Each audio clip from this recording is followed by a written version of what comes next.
What's going on, everybody? Coming back. Welcome back. It is Sunday Fun Day, April 19th. All right, so I'm going to crawl underneath. I have to get my manual oil pressure line in there for my manual oil pressure gauge. Got to run and feed that up through the firewall. Put it in wire loom to help protect it so it don't rub a hole. That's bad if oil starts squirting everywhere because it rubbed a hole in it. So, try to eliminate the problem before it happens. So I'm going to get that in. I'm going to get my clutch line with my slave cylinder routed up, get that bolted on. I'm going to fling the wire down up underneath. Get ready to start hooking that up. Throw my half shaft in, hook up the shifter linkages, put the axles in, and that aspect is done.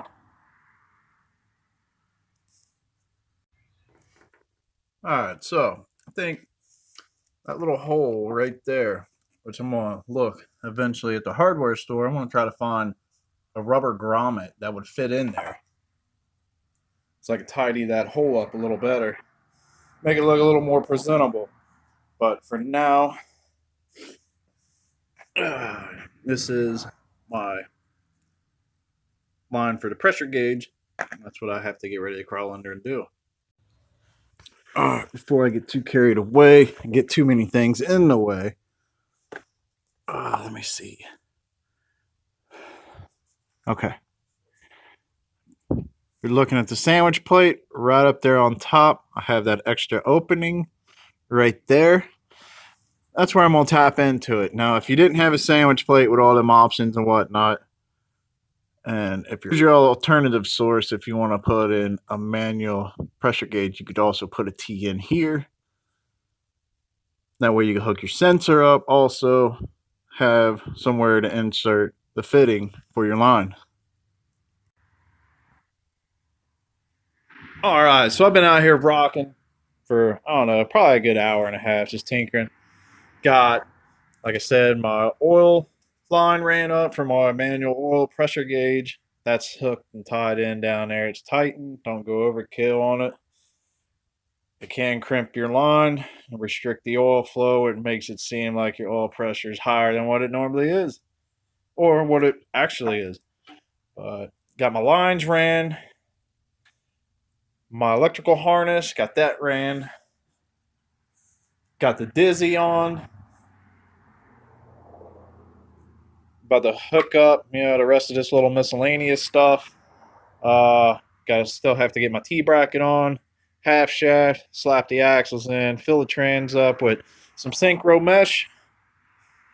Get my oil filter on, fill this thing up with oil.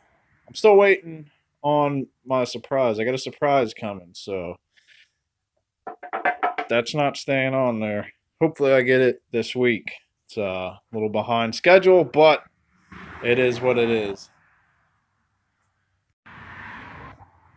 Alright, so some things that I did. Got the T-bracket in. Happy about that. And got the linkages hooked up. Next, well, I got the half shaft in, the intermediate shaft. That's in. I noticed on my axles, both of my axle boots are ripped, so probably just going to replace them with some stock ones for now. But now on to the next thing, I'm going to get ready to start getting the oil lines to the turbo done. And get my wastegate mocked up so I know if I have enough clearance in between this and where my oil feed line is going to run down by this.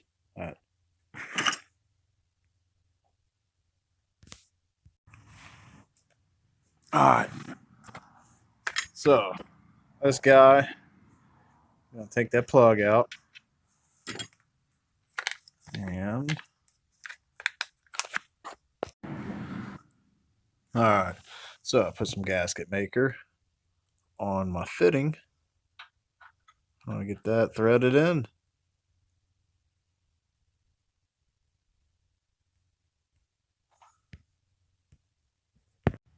Alright. went and got it in and tight. I gotta get my fitting, hook on there, so I can run it up there, see how much distance I need for the length of hose for the oil return line. Alright, so got what I could get bolted on this. Done for now. I did run into an issue with the wastegate bolting up. It's like the V-band clamp they'd sent is way too big. It's even sloppy on the wastegate itself. Yeah, so I put this clamp that they send on here, and I mean it's just slop. So guess I'm gonna hunt and see if I can't find a new one. And yeah, see if that works. So I did set it up, on there and hold it so I can look and make sure my oil feed line is going to clear it, and everything worked well. Everything's going to clear. So I think that's good. Clock there as far as right here. Still might have to clock the compressor side and all that. I won't know until the intercooler gets bolted on. So since I'm at that snag or whatever, I'm going to move to the inside. I can at least get my gauges in my pillar pod and wiring ran. Excuse me. I'm tired.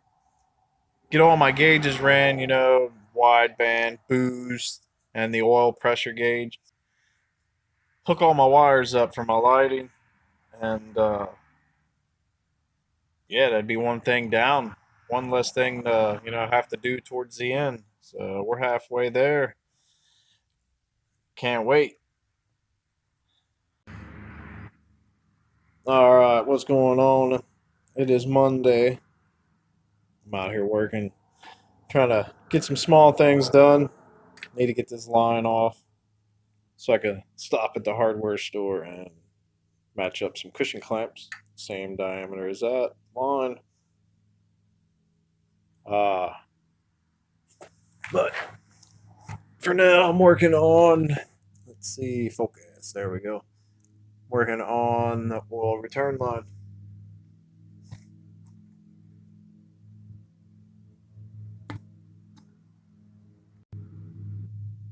All right, so what I'm probably going to do, realistically, I'm going to get this line, I want to get that fitting off so I can get it started on this line and screw it back on there. Figure out how much I need to go up to my adapter up there. What you're going to want to do,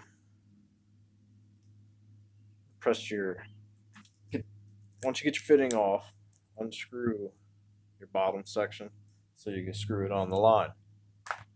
Once you get it on the line, push on it real hard. Turn that direction. Thread it all the way on until it gets up here close to the top. And then, alright, then to get it started, a little bit of grease. I like to put it on the threads a little bit.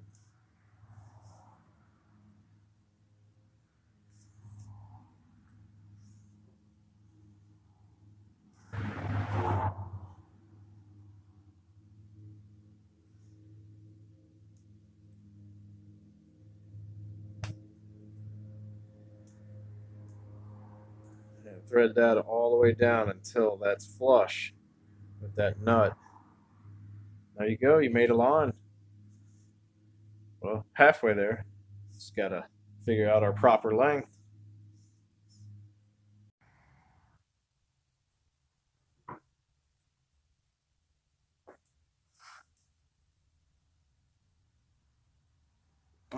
Alright, so that's how it's going to be for the oil return.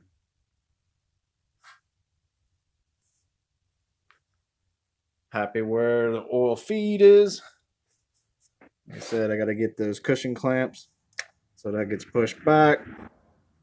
That towards the center of the head. And then the cushion clamps are going to hold it out of the way from the timing belt. Alright, so it's Tuesday, April 21st. I did get that line down there buttoned up. It's not totally straight up and down vertical, but it's kind of at an angle. It's just where the bung's welded on the oil pan and the position of the turbo. Since it's so low, you don't have much hose to snake down there, more or less. So that's good. Still got to get my cushion clamped for the line. So today I am mocking up the intercooler piping. I want to get all this stuff just laid out and go from there. Get the intercooler mounted, see if anything, on the bumper needs cut so it clears. But yeah. Alright, so I don't know, about 5 minutes of tinkering. Using the jack to hold my CAC up. Got that on, routed around where it hooks directly into that section. And sorry, I was thinking. Yeah, just got that kind of jerry rigged up there for now, just to hold it in place to get a general idea. Just once I get the piping on, then I have to figure out. I'll have to get that strapped up somehow. Maybe find a ratchet strap, hold it up, put the bumper on, see how it fits with the bumper before I go drilling holes and bolting, the CAC to my bump bar in the front.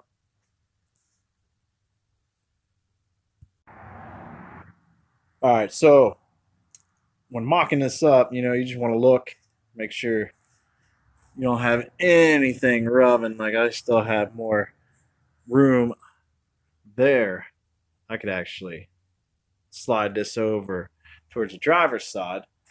And things I'm looking for, clearance here on wires, making sure it's not rubbing against the trans. And here's critical, make sure it's not rubbing into your spark plug wire. Alright, so took a break. It's a few minutes. I had to get online and actually order thing how I'm gonna come off the compressor side is the 90 degree, but I needed a 2.5 inch to a 2-inch 90 degree elbow. So that 90 degree elbow is going to come off there, swing around to here. Hopefully I don't have to extend this pipe, but if I do, I got a couple ideas on how to do it. Might get just some TIG rods and fuse it together, because I want to try to use this how it is, because it's flared at the end and you need that so your air-to-air boot doesn't slide off when it's under pressure. But yeah, there's no way in hell I can't even get this down in there. Yeah, look how much longer that is. All right, now let's go over here. Hello. Yeah, so that's not gonna work. So rethinking things on that. That's not holding me up though. I could get the intercooler mounted, like I was saying, and get this thing one step closer to firing. I need to take this line with me tomorrow so I can stop and get cushion clamp on the way home. That way I can get that bolted to the head. It's secured. Need to get my oil filter on, get oil in it. Still waiting on my my surprise. Uh, Got to hook up fuel line, all that stuff, couple coolant lines. And I need to finish getting my pillar pod in. So when I close up the fuel system and everything, where I can turn the key on, because I want to hook my lights up. So when I turn my marker lamps on, my gauges light up. So if it's dark, I can still see what they're saying.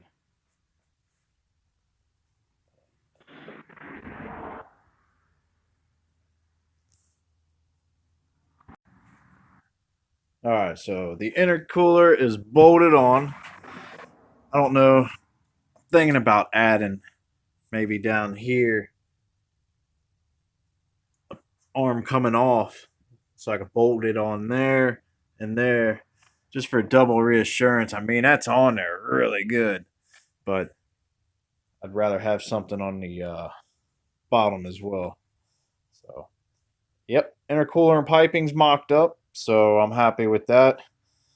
And I'm going to leave the compressor side of the turbo loose for now, so I can clock it when I get my boot. But yeah, I think I'm going to test fit the bumper and call it a night. All right, so underneath, it's looking like I'm going to have to trim out this section here on the bumper. I'm going to have to notch this so the intercooler piping can fit in there. We'll try not to cut too much out of it, but I don't know. We'll see what's in store for another day. I think it's going to wrap it up for this guy.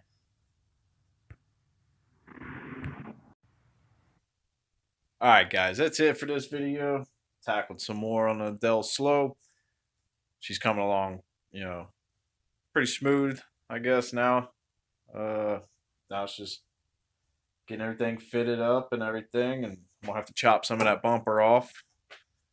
And yeah, downhill slope. So stay tuned. Hit that thumbs up. If you haven't, hit that sub button. That way you stay up to date with my future content. And I will see you guys on the next one.